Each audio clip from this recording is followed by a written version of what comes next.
दोस्तों नमस्कार। भारत की राजनीति कब करवट ले ले कोई नहीं जानता है और कहते हैं कि सियासी हवा को जिसने पकड़ लिया उससे बेहतरीन स्थिति किसी की होती नहीं है और सियासी हवा को पकड़ पाना हर किसी के बूते की बात नहीं है।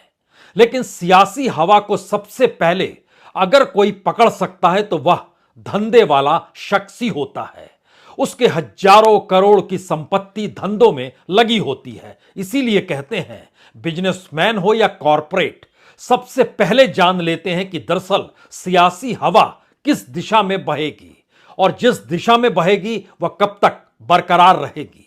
तो क्या राजनीतिक हवा इस देश के भीतर में बदलने लगी है या फिर कॉरपोरेट के भीतर एक डर समाने लगा है कि अगर राजनीतिक सत्ता बदल गई तो उसकी परिस्थितियां बदल सकती और खास तौर पर मौजूदा वक्त में मोदी सत्ता के करीबी अडानी को यह क्या लगने लगा है कि राजनीतिक हवा बदल तो नहीं जाएगी? क्या वाकई ऐसी परिस्थिति इस देश के भीतर में आने लगी है जहां पर कॉरपोरेट को यह महसूस होने लगे कि अगर राजनीतिक सत्ता बदली तो उसके हाथों से सब कुछ छिन तो नहीं जाएगा? क्योंकि कॉरपोरेट अगर राजनीतिक प्यादे के तौर पर काम कर रहा हो और राजनीतिक फंडिंग के तौर पर उसकी पहचान जग जाहिर हो चली हो या फिर सत्ता से उसके संबंध छुपे हुए ना हो, तो फिर कोई कॉरपोरेट या कोई भी धंधे वाला शख्स यह कतई नहीं चाहेगा कि अगर सियासी हवा बदल रही है तो वह उस शख्स के साथ खुद को जुड़ा हुआ दिखा दे जिसके जरिए उसने अपने नेटवर्थ को कई गुना ज्यादा बड़ा कर लिया है।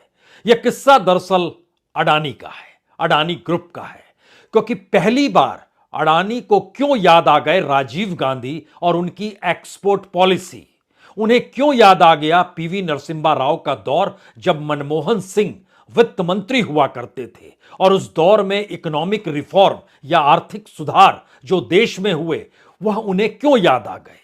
और तो और 2008 में जब विश्वव्यापी मंदी आई थी उस वक्त भारत ने उस मंदी को हराया था और भारत पर कोई उस अंतर्राष्ट्रीय मंदी का असर नहीं पड़ा था। उस दौर को भी अडानी क्यों याद कर रहे हैं? एक इंटरव्यू में उन्होंने जिस तरीके से बतलाया कि उनका अपना धंधा 4 सीढ़ियों और 4 पायदानों के आश्रय ही यहां तक पहुंचा है, उसमें उन्होंने नरेंद्र मोदी का नाम जरूर लिया, लेकिन वह भी गुजरात के मुख्यमंत्री रहते हुए। बतौर प्रधानमंत्री उन्होंने नाम नहीं लिया।